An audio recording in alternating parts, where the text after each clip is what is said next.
Hi everyone, welcome back to the channel study smartly with Jyoti. आज का जो हमारा टॉपिक है वो है सोशल स्ट्रैटिफिकेशन। लेकिन सोशल स्ट्रैटिफिकेशन को समझने से पहले हम स्ट्रैटिफिकेशन को समझेंगे। स्ट्रैटिफिकेशन जो होता है वो किसी भी चीज़ को, जैसे मान लेते हैं जो बहुत सारे वस्तुएं रखा हुआ है, ठीक है, बहुत सारी चीज़ें रखी हुई हैं, यानी ये पूरे मैस्ड अप है। इसी को अगर हम लेयर वाइज अरेंज्ड कर दें, फॉर एग्जांपल इसके साइज के हिसाब से सबसे नीचे जो बहुत छोटे छोटे वस्तुएं हैं उसे रख दें, इसके ऊपर जो इससे थोड़े बड़े हैं उसको रख दिया जाए, उसके ऊपर जो उससे बड़े हैं उसे रख दिया जाए, और सबसे ऊपर जो सबसे बड़ा है उसको रख दिया जाए। तो ये हमारा एक तरीके से इसको स्ट्रेटिफाइड कर दिया हमने, इसको हम लेयर में बांट दिया गया, इस मेरे द्वारा इसे लेयर में बांट दिया गया। तो इसे बोलते हैं स्ट्रेटिफिकेशन। हायरार्की के अनुसार उसको अरेंज्ड कर देना। यहाँ पे अरेंज्ड जो है वो साइज के हिसाब से किया गया है। वैसे ही कुछ अरेंजमेंट जो है हमारे सोसाइटी में देखने को मिलती है, वो कास्ट के बेसिस पे हो सकता है, वो क्लास के बेसिस पे हो सकता है, वो इकोनॉमिक बेसिस पे हो सकता है, वो सोशल बेसिस पे हो सकता है, और वो पॉलिटिकल बेसिस पे भी हो सकता है। तो जो हमारे सोसाइटी में जो इसी तरीके का अरेंजमेंट देखने को मिलता है उसे हम सोशल स्ट्रैटिफिकेशन बोलते हैं। अगर कहीं सोशल स्ट्रैटिफिकेशन है तो कभी न कभी एक ऐसा भी सोसाइटी जो है सो एग्जिस्ट करता होगा।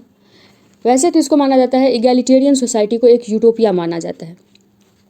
इगैलिटेरियन सोसाइटी उसे कहा जाता है जब सब इक्वल थे, जब कोई भी स्ट्रेटिफाइड नहीं था, सब इक्वल्स थे, वो उसे बोलते हैं इगैलिटेरियन सोसाइटी। लेकिन इगैलिटेरियन सोसाइटी जो थी उसे एक यूटोपिया माना जाता है, यानी ये हमारा गोल है जो हम इगैलिटेरियन सोसाइटी को अचीव करें।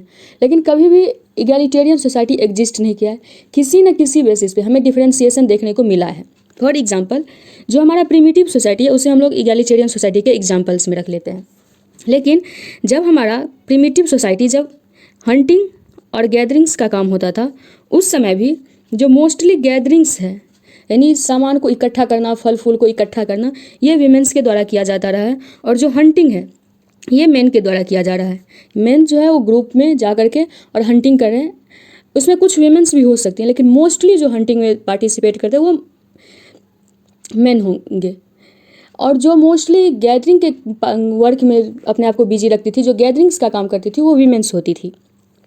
यानी एक तरीके से अगर हम देखें तो बॉडी के स्ट्रेंथ के आधार पे उस दोनों में, या उस समय में मान लेते हैं जो उन लोगों के बीच में बॉडी स्ट्रेंथ टाइप का कोई कंसेप्ट नहीं रहा होगा, लेकिन कुछ ना कुछ उन लोगों के अंदर तो कंसेप्ट रहा होगा जिसके बेसिस पे जो वीमेंस होती थी वो गैदरिंग्स करने जाती थी और जो मेन होते थे वो हंटिंग करने जाते थे। और बाद में उसी को जैसे एक बॉडी का स्ट्रेंथ, बायोलॉजिकल स्ट्रेंथ बताया गया।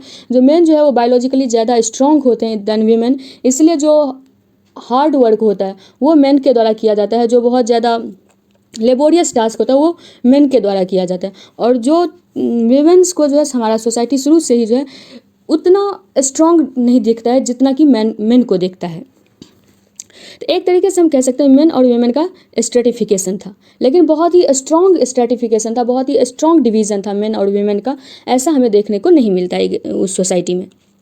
लेकिन जैसे जैसे rise of the private property हुआ, अच्छा ये इगैलिटेरियन सोसाइटी कब था? सबसे पहले मान लेते हैं हंटिंग और गैदरिंग्स थी। हंटिंग और गैदरिंग्स के बाद जैसे हम लोग जो इवोल्यूशन वाले चैप्टर्स में पढ़ते हैं तो क्या हुआ, धीरे धीरे जो है लोग अपना एग्रीकल्चर करना शुरू किए। अब जो एग्रीकल्चर का शुरुआत हुआ उस समय में क्या था, जो ऐसा नहीं था ये किसी पर्टिकुलर ए पर्सन का खेत है और ये किसी बी पर्सन का खेत है। अगर इस कम्युनिटी में या इस ट्राइब के अंदर 20 लोग रह रहे हैं तो ये 20 मिल करके एक लैंड को साफ़ करेंगे और उस पर एग्रीकल्चर करेंगे। इनके जितने भी पशु होंगे वो पेस्टोरल होंगे, वो सारे एक जगह रहेंगे और सब इसी लैंड पे डिपेंडेंट होंगे अपने लाइफ के लिए, लाइफ के सर्वाइवल के लिए। लेकिन धीरे धीरे जैसे ही प्राइवेट प्रॉपर्टी का राइज हुआ, जैसे ही मैरिज को एज ए इंस्टीट्यूशन शुरू किया जाने लगा। इससे पहले मैरिज एज एन इंस्टीट्यूशन जो है सो मतलब कोई एक पर्सन होगा, इसकी शादी किसी ए की शादी बी से होगी और इसके जो बच्चे होंगे वो ए के बच्चे होंगे और बी के बच्चे होंगे। ऐसा कोई कंसेप्ट नहीं था। ये बहुत ही प्रिमिटिव स्टेज की बात है। तो जब ऐसा कंसेप्ट नहीं था तो प्रॉपर्टी की भी लड़ाई नहीं थी। लेकिन जब से जो है वो प्रॉपर्टी, प्राइवेट प्रॉपर्टी को जो है सो बेस बनाया गया।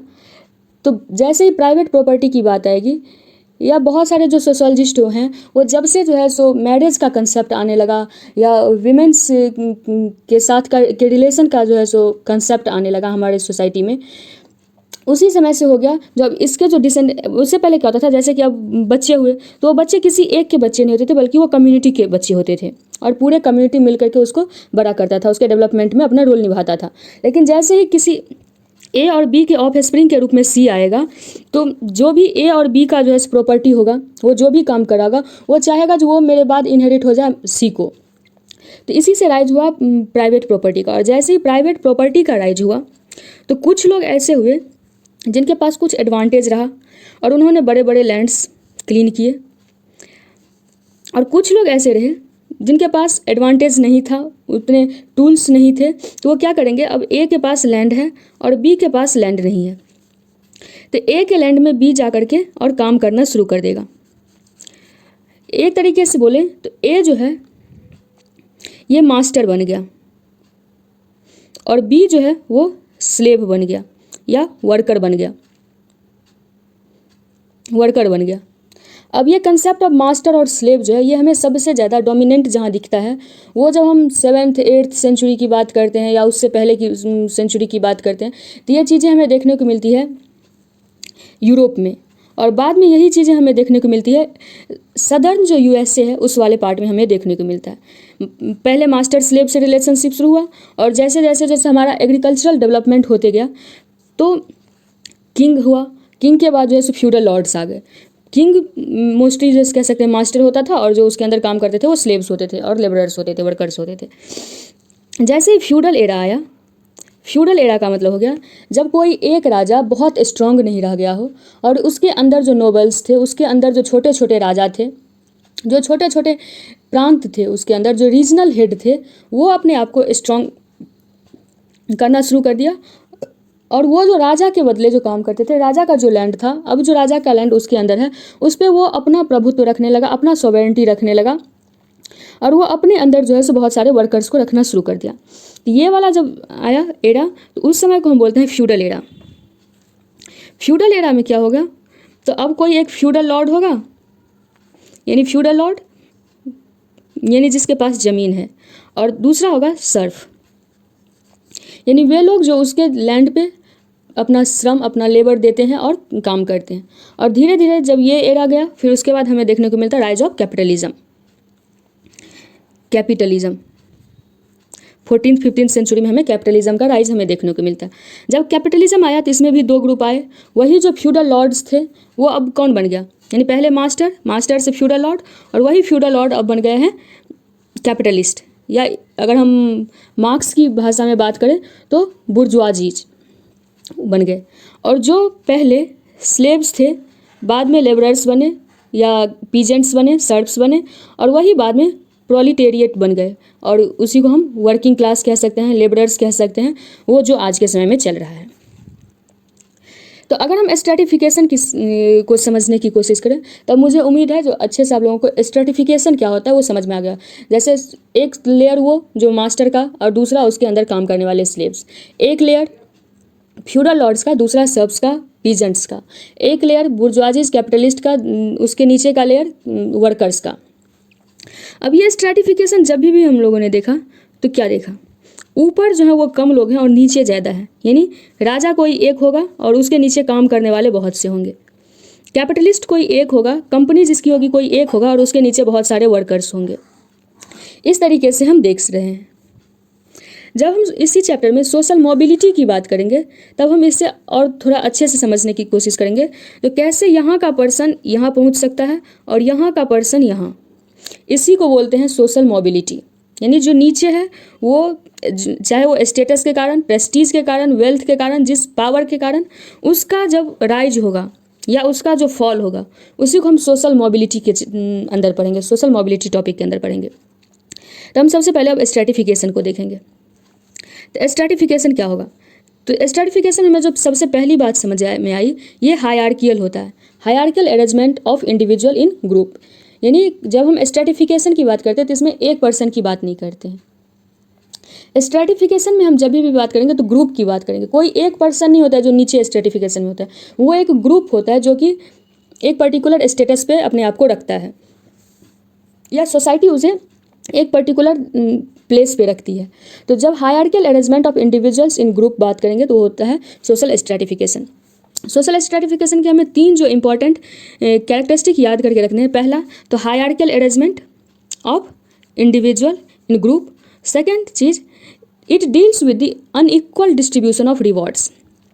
स्ट्रेटिफिकेशन होगा ही तभी जब जो रिवॉर्ड्स हैं, जो रिसोर्सेस हैं, उसका इक्वली डिस्ट्रीब्यूशन नहीं होगा। लेट्स 5 एप्पल है और पाँचों को अगर 5 लोग हैं सबको इक्वली एक एक डाल दे दिया जाए तो क्या उस दोनों कोई अनइक्वल फील करेगा? किसी के पास ऐसा होगा जो नहीं मिलेगा।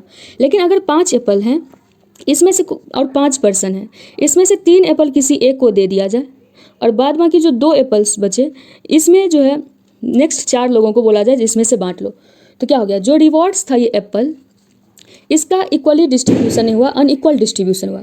ठीक उसी प्रकार जो सोसाइटी के रिवॉर्ड्स हैं, जो सोसाइटी के बेनिफिट्स हैं, जो सोसाइटी के रिसोर्सेस हैं, उसका अनइक्वल डिस्ट्रीब्यूशन स्ट्रेटिफिकेशन जो है वो कॉज करता है। ये रिवॉर्ड्स जो हैं सोसाइटी में किस तरीके से होते हैं? तो पहला ऐसा सोचा जाता था शुरू के समय में, ये जो रिवॉर्ड्स हैं, ये जो रिसोर्सेस वो सिर्फ इकोनॉमिक रिवॉर्ड्स के बारे में सोचा जाता था। और स्पेशली जो मार्क्स वगैरह जो बात करते हैं वो इकोनॉमिक रिसोर्सेज की ही बात करते हैं, वो इकोनॉमिक रिवॉर्ड्स की ही बात करते हैं। जो किसी के पास बहुत ज़्यादा कैटल है, किसी के पास बहुत ज़्यादा लैंड है, फैक्ट्री है, एसेट्स हैं, तो और किसी के पास नहीं है सोसाइटी में, तो जिसके पास है वो सोसाइटी में हायर स्टेटस मेंटेन करता है और जिसके पास नहीं है वो सोसाइटी में लोअर स्टेटस मेंटेन करता है। लेकिन जब बाद के जो सोशोलॉजिस्ट आए लाइक वेबर, ये बोलते हैं तो सिर्फ सोसाइटी में इकोनॉमिक टर्म्स के आधार पर ही इनइक्वालिटीज़ एग्जिस्ट नहीं करती हैं, बल्कि और भी जो बहुत सारे रीज़न हो सकते हैं जिस कारण सोसाइटी में इनइक्वालिटीज एग्जिस्ट करती हैं।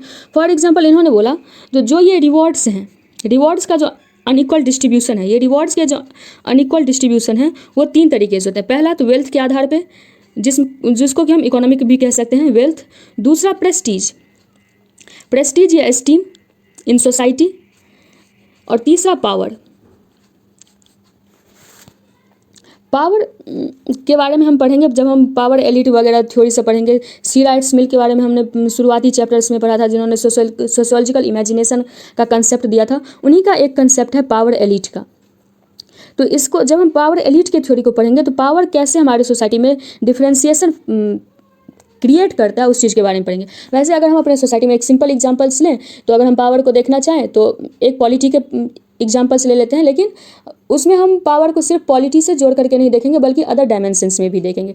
तो जो पॉलिटिशियंस हैं उनके पास पावर है और जो अदर पीपल हैं उनके पास पावर नहीं है। तो जैसे ही कुछ लोग सोसाइटी के जिनका कि कनेक्शन है उस पॉलिटिशियन से, वो अपने बच्चों का एडमिशन या उसके कोई भी जॉब कुछ भी जो ईजिली उसके नेटवर्किंग के थ्रू करवा ले जाते हैं, लेकिन जिसके पास वो कनेक्शंस नहीं है उनका नहीं हो पाता है।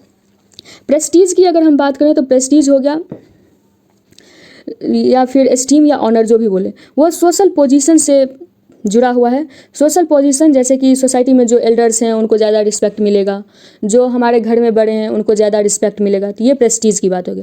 और नेक्स्ट वेल्थ। हम वेल्थ को इकोनॉमिक क्राइटेरिया के अंदर रखेंगे, जो कितना उसके पास इकोनॉमिक रिसोर्सेस हैं उसके आधार पर हम बात करते हैं और उसके हिसाब से हम देखते हैं जो कैसे अनइक्वल डिस्ट्रीब्यूशन है रिवॉर्ड्स का। जो नेक्स्ट है वो है स्ट्रेटा, यानी पहला हो गया सोशल स्ट्रेटिफिकेशन में hierarchical arrangement of the individuals in the group. दूसरा हो गया social stratification deals with the unequal distribution of wealth और रिवॉर्ड्स। और नेक्स्ट हो गया people in the same strata, यानी जो सेम स्ट्रेटा में पीपल होंगे सोशल स्ट्रेटिफिकेशन के। फॉर एग्जाम्पल ए, बी और सी, ये 3 स्ट्रेटा हो गया। यहाँ पे कुछ इंडिविजुअल्स एग्जिस्ट करते हैं, कुछ यहाँ और कुछ यहाँ। तो इस स्ट्रेटा में जो भी लोग होंगे इनका लाइफ स्टाइल सिमिलर होगा, इनके लाइफ चांसेस सिमिलर होंगे, लेकिन यहाँ जो होंगे उनका लाइफ स्टाइल और लाइफ चांसेस वो सिमिलर होगा। यानी people in similar strata have the similar life chances, have the similar common world view और कॉमन उनके वैल्यूज होंगे, कॉमन एक्सपीरियंस होंगे, कॉमन लाइफ स्टाइल और सिमिलर लाइफ स्टाइल होगा। और ये जितने भी स्ट्रेटा हैं ऐसा नहीं है जो ए, बी और सी जो है उनके सबके जो है सो लाइफ स्टाइल और लाइफ चांसेस इक्वल होंगे। यानी जो सिमिलर स्ट्रेटा में हैं ए, बी और सी, ए में जितने भी इंडिविजुअल्स एग्जिस्ट करते हैं इनके लाइफ स्टाइल और लाइफ चांसेस सिमिलर होंगे, बी वाले के लाइफ स्टाइल और लाइफ चांसेस सिमिलर होंगे, और सी वाले के लाइफ स्टाइल और लाइफ चांसेस सिमिलर होंगे। लेकिन जो ए, बी और सी है, इस तीनों का लाइफ स्टाइल और लाइफ चांसेस जो होगा वो डिफरेंट होगा। आज के लिए इतना ही रखते हैं। नेक्स्ट वीडियो में हम जो हमारे बुक में सोशल स्ट्रैटिफिकेशन दिया हुआ है उसको समझने की कोशिश करेंगे। मुझे उम्मीद है आप लोगों को सोशल स्ट्रैटिफिकेशन अच्छे से समझ में आ गई होगी। अभी चूँकि दिवाली का टाइम है तो बहुत सारे क्रैकर्स वगैरह की आवाज़ें आ रही होंगी, तो उसके लिए सॉरी, लेकिन बस थोड़ा एडजस्ट करना है और अच्छे से पढ़ाई करनी है। तो आज की वीडियो में इतना ही रखते हैं और नेक्स्ट टाइम हम कोशिश करेंगे जो सोशल स्ट्रैटिफिकेशन, कास्ट, क्लास, ये सारे सोशल स्ट्रैटिफिकेशन के अंदर ही आते हैं। इनइक्वालिटीज़ को भी समझने की कोशिश करेंगे, स्टेटस और रोल को समझने की कोशिश करेंगे और इसको अच्छे से, अब चूँकि मुझे लगता है जो आप लोगों को कंसेप्ट सोशल स्ट्रैटिफिकेशन का समझ में आ गया होगा तो बुक में जो लाइन्स लिखी हुई हैं वो ईजिली समझ में आ जाएंगी, तो उसे हम नेक्स्ट लेक्चर के अंदर हम कंप्लीट करेंगे। अगर आपको ये वीडियो अच्छी लगी हो, चीज़ें समझ में आई हो, तो वीडियो को लाइक करें, चैनल को सब्सक्राइब करें, और अगर कोई क्वेरीज हो तो उसे आप कमेंट सेक्शन में लिख सकते हैं। थैंक्स।